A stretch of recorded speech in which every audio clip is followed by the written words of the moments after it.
Hoi, Femke hier vanuit haar eigen huis op een roze yogamatte.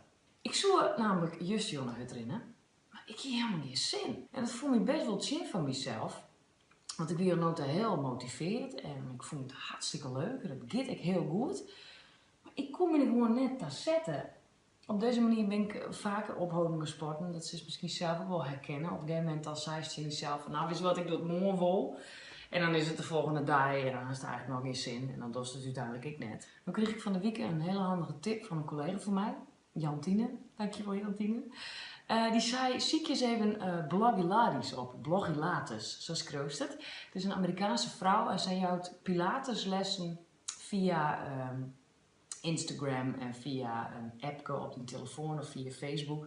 Kies ik gewoon haar filmpjes op ziekje en dan kies mij haar eigenlijk hele handige oefeningen doen van die buik en die benen en die billen. Dus ik had het dienen om toch een beetje een positief gevoel te houden en toch het gevoel te krijgen dat het maar die zelf dwan wist. En dat is me eigenlijk heel goed bevallen. Dat wil net zeggen dat ik het hutterin nou de recht had, want morgen heb ik alweer een hutterin Jonsje van mezelf gepland. En dan ging ik gewoon keihard zien want die 5 kilometer die ging ik hel in. En doe ik. Want dus is ik ongetwijfeld wel eens moment dat het gewoon net wil. Dus bij deze een tipje, als het een keer net zitten shows, ja, zie je een alternatief.